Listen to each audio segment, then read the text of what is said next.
Ashama akkam jirtu hordoftoonni kiyya marti keessan siniin jecha viidiyoo kiyya like subscribe gochuudhaan eegalaa siniin jedha. Har'a egaa Ruutiyyee Efaa akkasumas immoo buraa fi marqee qabadhee dhufee jira jechuudha. Mee jalqaba irratti buraa irraa dubbanna jechuudha. Buraa sammuun qulfiidha isa dhugaan siniin jedhe Amaanu'eel galee yaalamuu qaba jechuun barbaada sumaaniin.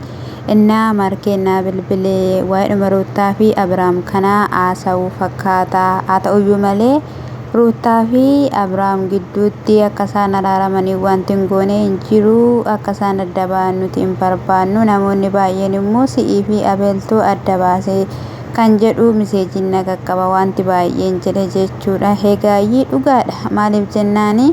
Atiyyuu jetteettannaa Abrahaam dhukkubsatee Abrahaam rakkoo guddaa keessa seennan Ermeellaadhaa fi bilbilee waamneerra jechuudha. Waamuun sin hin barbaachisu sin maalidha siniin jechuun jaalladha. Namni godaanarrayyuu ciisee hin fayya. Mana isaa keessa jira, obboloota qaba, haadha qaba. Isaaniif bilbiluu dhiiftanii nama ishiin hin jaalanne narraa fageessaa gaa'ela kootiif boroo rakkoo huma jechaa jirtu mana fiddanii akka barbaadanitti wajjiniin utaalaa kolfaa kan ture isinidha jechuudha. Dhugaa dubbachuudhaaf namni yoo sin dhiise waaqayyo sin hin dhiisu. Isa kana amanaatuma jiraadhaa siniin jenna. Haa ta'uyyuu malee egaa markee yeroo dhufu keessatti buraa ati waan baay'ee balleessitaniittu. Yeroo sirreessuudhaaf jennee gidduutti immoo rakkoo uumaa turtanii Ermeellaa fiddanii. Yoo Abrahaam dhukkubsateera ta'ee Ruutaatu waamamee isa bukkee ta'amoo ishiitu isa bukkee ta'uu qaba jennaani. Nuti Ruutaadhaan maal jennee waamna?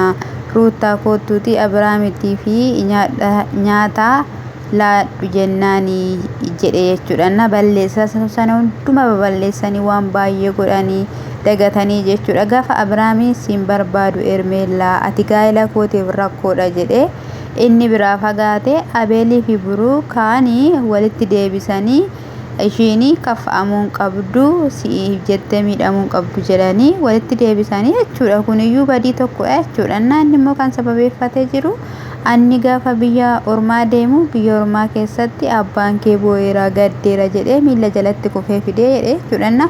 Gadi jedhanii miila jalatti kufuun ijoomee waanuma salphaadha. Isin ulfeessitanii asii olee samii ol baastan jechuudha. Haa ta'uyyuu malee gaa'ii ishiin maali akkamii maal ilaaltee maaltu ishii gammachiiseeti? Mee gara gaa'ela kanaatti akka ishiin deebitu taasifama. Kanaafiyyuu akka fiddanitti sirreessaa sintu balleessaa jira jedhee bakka inni hijuma guuteetti dubbachaa ture jechuudha. Situu balleessee sintu akkas godhe nu hin jedhiini waan baay'ee taaneerraa atis anis jedhee jechuudha. Sin keessa haddadha markeen dhugaa dubbachuudhaaf nama qaalii jechuudha. Bu'aa bahii baay'ee bahee sintuyyuu harkatti cabacabee jechuudha. Ishiinis Buruukii akkasuma Abeelii jettee sinii karaa keessaniidhaan Abrahaamin argattee jechuudha. Irra calalaphee ishii cabee jechuudha. Akka miidhamtu kan gootan Ruutaan gaafa ayyaanaati jechuudha. Engadda immoo dhukkubsatee ciisee sayettanii jechuudha. Diraamaa hojjete jiru miti warri diraamaa hojjetan innis diraamaa hojjete jechuudha. Sin immoo cabcabdootadha jechuudha. Harka rukuttoota maleedhaayi. Abrahaam dhugaa dubbachuudhaaf waan tokko waan dhukkubsate waan tokko waan rakkoon irra gahe tokko illee hin qabu jechuudha. Yoo nyaata nyaachuu baate haadhiisu kaa ishii malee hin ta'u daa'ima waggaa tokkooti moo kottuutti ilaadhuuf ebilishee kottuutti ilaadhuuf ebilishee kan jettan jechuudha.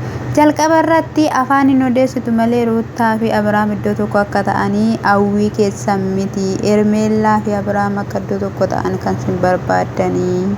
Kanaafiyyuu fakkeessuu dhiisaati jechuudha. Amanamummaadhaan jiraadha dhugaan siniin jedhe maaliif nama fakkeessitu malee uuma fakkeessuu hin dandeessan waan ta'eef jechuudha. Xibbaa xibbee gaa'ela namaa keessatti taphattanii.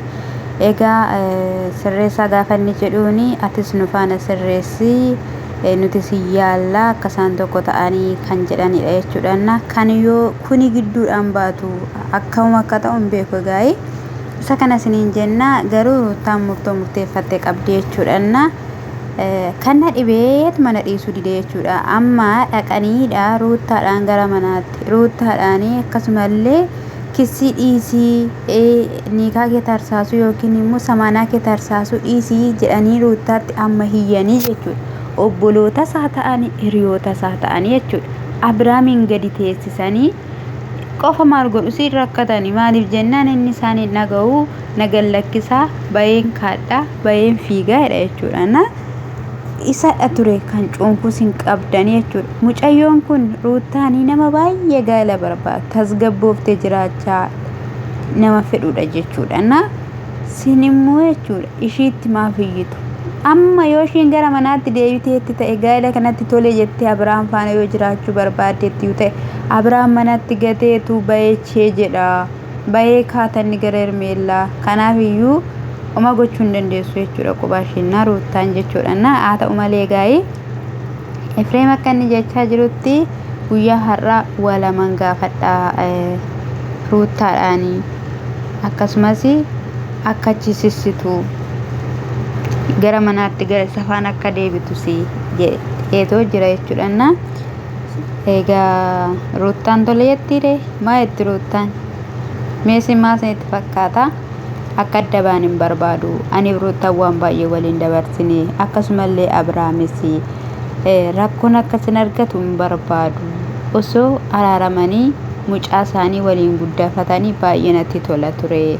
Dhugaa dubbachuudhaaf Ruutaanii waan baay'ee dabarsiteetti bu'aa bayii baay'ee otoo dubartii biraati yoona silaa qaataa dhiiftee waan hundumayyuu baati ishiin garuu jabduudha jedhee jechuudha. Baay'ee haasa'ee yoo ta'uu baates immoo nuti ishiirraan fagaannu eessayyuu biraa hin naannu wajjiniidhaan taana yeroo kana yeroo nama ishi barbaachisudha. Garummoo yoo ishii jetteetti ta'ee wanti hundumti isaayyuu akka iddootti deebi'u barbaanna. Waa'ee mana murtiillee akka achi siqee yerootti fudhatanii itti yaadan kan nuti barbaannu jedhee jechuudha. Sana booddee Ruutaaniin dhufte jechuudha. Wantoota tokko tokko gaafatee dadhee booddee Ruutaa waan hundumayyuu dhageenyee jirra waraqaanatti galchiteessi gara mana murtii akka ga'e kanaaf iyyuu guyyaa waamicha keessanii akka achi siqu akka itti yaaddu yaadas akka jijjiirrattu jennaan lakki poolis xaabiyaa miti kan jiru kanaaf iyyuu mana murtii ga'eera waan ta'eef waan hundumayyuu isaantu taasisaa ani immoo iyyuu na jalaa fagaate iyyuu na jalaa ture iyyuu jechaan jira sababiin isaayyuu yoo nani da'ee na jalaa achi siqa waan ta'eef osoo nan hin da'iin osoo naa ta'e waan hundumaaf iyyuu gaariidha ani dhaqee mana murtiitti mul'achuu waan an qabuuf jette jechuudha. Gaa'ii kan amma wantoota garaagaraa taasisaaf jiru xabaqaadha jechuudha akkuma beekamu jechuudha. Isa kanadha dhugaa dubbachuudhaaf wanti argaa jiru wanti ilaalaa jiru wanti hundumti isaayyuu waan hin abdiitti horadhu waan hin bakka kuni jedhee mul'atatti keessatti ilaaluu hin qabu wanti argaa jiru hundi isaayyuu waan gaarii miti. Kanaaf immoo ani qobaa koo rakkadhu qobaa koo dhiibuu gaa'ela kana nagaheera fixadheera jettee jechuudha. Dhugaadha amma Abraam eessa jira kan jiru Abraam Uraagee biyya Uraagee baadiyyaa keessa jira jechuudha. Eenyu fuudhee deemee namitti ishii sana fuudhee deemee akka barbaade taasisaa too jira jechuudha. Kuni san barbaachisu ture haadha qaba abbaa qaba obboloota qaba isaan biratti dabarsuu qaba moo amma intala ishii kana faana jechuudha gaa'ela isaa dhiisee ara dhugaa dubbachuudhaaf jechuudha. Ofiif dubbanna nuti baay'ee nutti dhaga'ameera waa'ee Ruutaa jechuudha. Dandeessuudha isheenii obsituudha dhugaan siniin jedhe waaqa maaliifi irreesma otoo tokko tokkooti jechuudha dhugaan siniin jedhe gaasii walitti qabdeetti rafarraftee biraa deemtu. Lubbuu namaa warri balleessan jechuudha waan amma nan geenyeef miti waan amma nan geenyeef jechuudha. Dhugaa jajamuu qabdin jedhan akka kootti yeroon akkana siniin jedhu immoo Ruutaan hin balleessine jechuun miti Ruutaa waan baay'ee balleessiteetti waan baay'ee jechuudha. Tasgabbooftee mana ishii qabu gaa'ela ishii kana waan xinnoon ka'e waan ta'eef obsa godhachuu dhabu atamma yoomitti nan dhageessu jechuun teessiftee haasofsiisuu dhabdee shaanxaa ishii fudhattee manaa bahuun ishii dhugaa dubbachuuf balleessaadha. Garuu immoo kan akka Abraam jechuudha xibbaa xibbee taphatan jira xibbaa xibbeedhuma taphatame dhugaa rabbi sattaaramu እና haadha manaa ulfa in kadhatuuf illee waan godhullee dhabe dhugaan siniin jedhe jilbeeffatuu fi kan saate yookaan garaatti baatte dhugaa rabbii yaadatu guyyum tokko waan dhukkube maalii qaba kun dhugaan siniin jedhena kana too gaasheen jechu alangaadhuma wayii dhaan jechu harka isaa dugda duubatti hidhanii tumanii bareeda ture dhugaa inna maali isaa ta'u maali gaayii ishiin barbaadu jettee jirte jechuudha waan barbaadayyuu haa ta'u hin fedhu jettee jirte jechuudha kana sin deeggararoota gaa'ela ka diigamullee garuu fedha waaqaa miti omaa gochuun hin danda'amu hin ta'u Abrahaam amma dhuguma yoo gaa'ela kana dhaabbatee wajjiniin jiraate intalli ishiin sun gadi hin dhiistu dubartii biraa kan hin laalleen goote jechuudha isa kana siniin jechuun jaalladha sifaana jirra kallattii kaminiyyuu Abrahaam irraa wadda baatee nurraa adda baatee jechuu miti jedhee yeroo barbaaddetti nu bilbila yeroo nansi bilbile naaf kaasii yennaanii rakkoon qabu bilbila siif hin kaasaa osoon immoo si arguu barbaachuu baadheerayyuu ta'eera ta'e ammayyuu dhufu ture jettee jechuudhaan isa kanadhaayii si bukkee jirra kallattii kamiinuu jedheen jechuudhaan dhugaa dubbachuudhaa fi ruutan amma deessutti argitu jechuudhaan baay'ee jabaatti baay'ee hojii hojjatti ammasittidha jechuudha yeroo tokko dubartoonni wanta keessa jiran sana keessa amma baanitti duwwaa gaaffii baatu malee gaafa wanticha keessaa bahanii jechuudha namni qabeessaan dhaabuuf hin jiru jechuudha isa kana siniin jechuun jaaladha gooftaan koo sinaa heebbisu eebbifamaa galgala keessanaa bareechuu galgala keenyaa bareechuu siniin jechuun jaaladha isa kanadha eebbifamaa shaaloom gooftaan sin faana ta'u